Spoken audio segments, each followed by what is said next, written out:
Hello and welcome to State of the Union. I'm Stefan Grobe in Brussels. Those of you who haven't paid attention to the Europe-wide farmers' protests and live in Brussels were in for a big surprise this week. On Thursday, the normally quiet city woke up to traffic jams, the sound of tractor horns and, if you were unlucky, the smell of burning tires. The European Quarter, normally a place populated by politicians, officials, lobbyists and journalists, was suddenly a cauldron, as one observer put it. Thousands of farmers rode their tractors into town to denounce what they believe is a deeply unfair and incoherent agricultural policy. Official Brussels said, "I hear you." Proposals to limit farm imports from Ukraine and loosen environmental regulations on fallow lands were some of the measures the EU Commission announced considering the protests.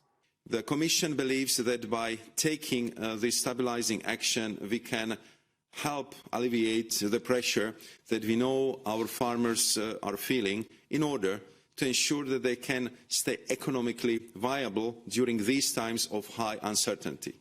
Whether those measures will be enough to placate the farmers, only the next weeks and months will tell. The timing of the protests in Brussels was no coincidence.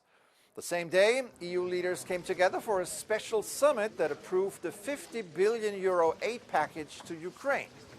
The deal was possible after leaders had pressured the last holdout, Hungary, into submission. Until the morning of the summit day, Prime Minister Viktor Orbán had been single-handedly blocking the release of fresh money for Ukraine. What changed his mind is not entirely clear.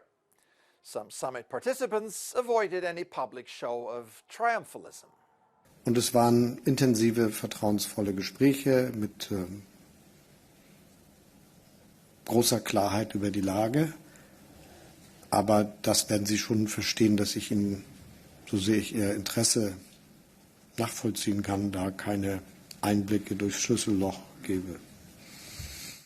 Orbán has a track record of alienating his partners in the EU and in NATO, as he's still holding up Sweden of joining the alliance.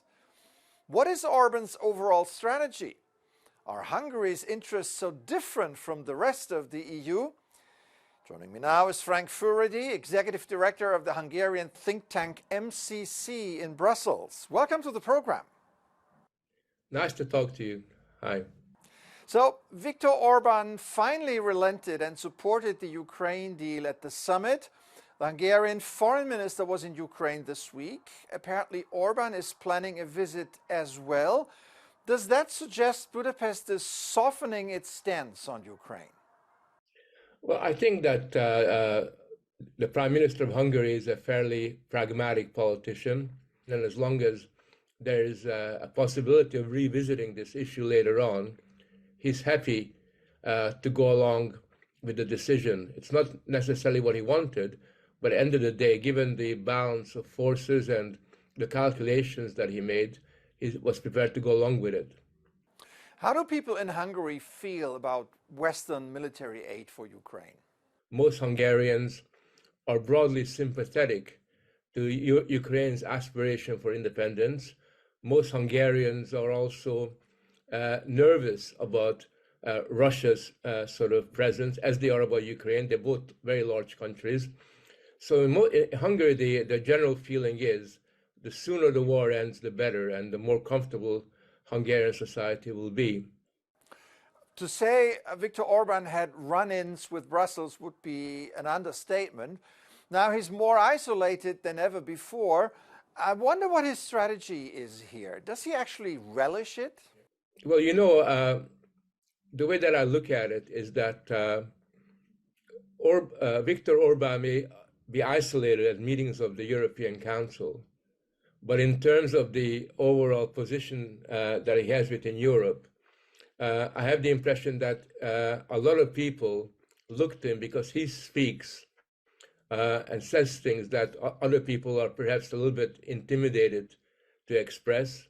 A lot of people, for example, other politicians and prime ministers are also wary of the way that the war is being conducted and the EU's support for it. But Orbán is one of the few people that is prepared to stand up and say these things. And finally, Hungary will take over the EU presidency in July. What can we expect? I think the Hungarian presidency will surprise a lot of people because they expect it to be provocative. They expect the Hungarian president to somehow try all kinds of tricks. They forget the fact that Orbán has been around for a very long time. He knows the ropes. He's very experienced. He's very pragmatic. He's a deal maker. He's always making deals. And therefore, he's able to combine his principles with political realities. And I think you can expect an effective leadership from Hungary. All right, Frank Furedi, Executive Director of the MCC in Brussels. Thanks for coming on the show today. Pleasure. Nice talking to you. When it comes to political isolation in Europe, Hungary can be relieved that there is still Britain. Now that Brexit has thrown the country into oblivion, the United Kingdom can concentrate more on its cultural heritage, like the annual fire festival Up Helly A in Lerwick, the capital of the Shetland Islands. Why is this important? Because for the first time in its 143-year-old history, women were allowed to participate in the procession celebrating the Shetlands' Norse heritage. And they did this by setting ablaze a replica of a Viking longship. The campaign to allow women to participate, by the way, dated back to the 1980s. What lasts a long time finally becomes good.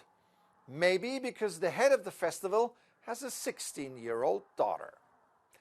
That's it for this edition. I'm Stefan Grobe. Thank you for watching. Have an excellent week.